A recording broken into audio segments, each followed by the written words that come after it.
menjadi wakil ketua bidang usaha harus punya pemahaman usaha atau basicnya pengusaha lah.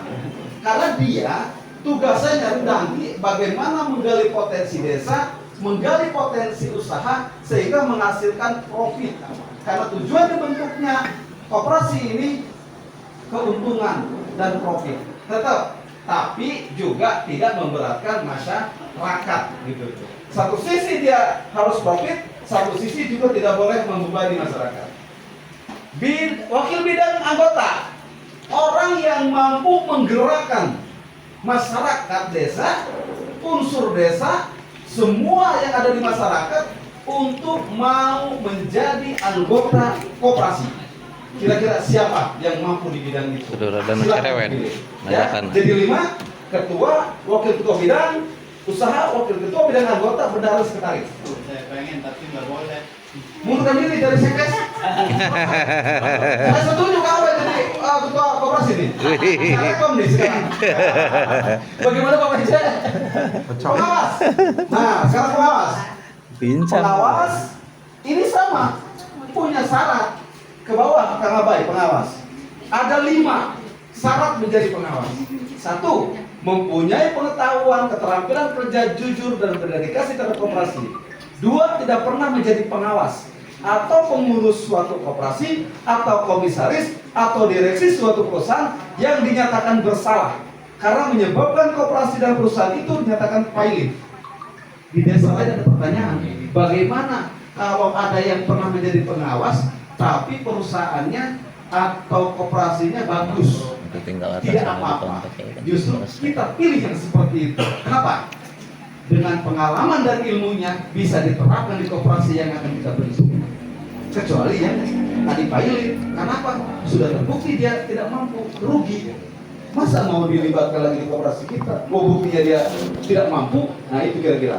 Kemudian 3, tidak pernah dihukum karena melakukan tindak pidana yang merugikan koperasi atau keuangan negara, korupsi ya, negara, dan atau yang berkaitan dengan sektor keuangan dalam waktu 5 tahun sebelum pengangkatan.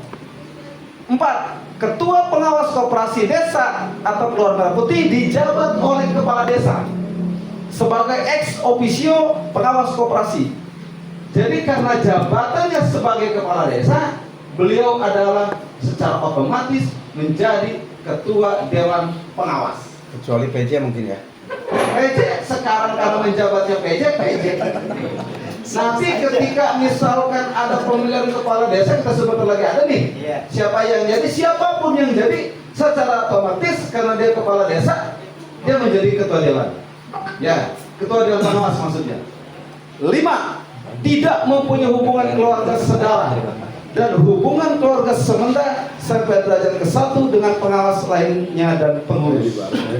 Ada lagi pertanyaan di desa yang lain yang akan melaksanakan pembentukan koperasi. Contoh berkumpul kemarin. Ada pertanyaan begini. Saat ini dijabat nih oleh Pak PJ. Ternyata tahun 2026 dijabat kepala desa definitif.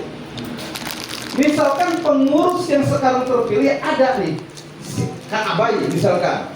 Ternyata pas pemilihan 2025, katakanlah ditetapkan 2026, kakaknya jadi kepala desa misal. Nih ya, harus ada revisi.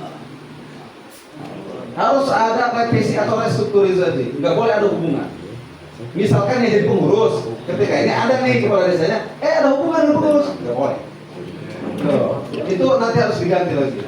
Karena khawatir ada kepentingan, itu yang dikhawatirkan. Ya, kong kali kong takutnya begitu. Kemudian jumlah pengawas itu ada 3, 1 ketua, 2 anggota. Yang 2 ini diambil 1 dari BPD karena secara tupoksi di pemerintahan desa dia adalah sebagai kontrol pemerintahan desa atau sebagai pengawas desa. Jadi pas kalau ditempatkan menjadi anggota dewan pengawas. 1 lagi itu dari unsur masyarakat. Silakan dipilih pada hari ini. Saya lupa tadi di pengurus dari 5 orang itu harus ada keterwakilan perempuan. maksimal 2, minimal 1. Kemudian di pengawas juga sama. Dari 3 ini, diantaranya harus ada 1 perempuan. Harus memenuhi keterwakilan perempuan. Satu lagi, ada yang terlewat saya. Di atas tengah baik. Nah, di bawah. Nah, di atas tadi tuh. C.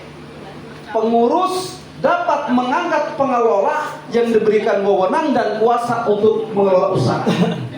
Karena tadi disampaikan oleh Bapak Presiden bahwasanya koperasi ini nanti akan ada unit usaha simpan pinjam, unit usaha sembako, unit usaha apotik, unit usaha klinik desa, unit usaha pergudangan, unit usaha lainnya, disesuaikan dengan karakteristik dan kebutuhan desa Google. Jadi tidak menutup kemungkinan masih banyak unit-unit usaha lain yang akan dijalankan, dibentuk oleh pengurus koperasi atau koperasi ini sendiri. Nah, ini akan menyerap banyak tenaga kerja. Ya, pastinya di apotek butuh orang, di klinik butuh orang, di gudang butuh orang. Siapa yang ngangkat? Yang ngangkat adalah pengurus dari 5 orang. Tapi tentunya nanti minta pendapat dan arahan dari dewan pengawas. Ya, yang 3 orang itu. Nah, kira-kira itu hal teknis yang bisa saya sampaikan. Nanti akan dilanjutkan dengan hal pengertian konteks sebagainya oleh Pak Aliudin. Demikian, terima kasih. Assalamualaikum warahmatullahi wabarakatuh.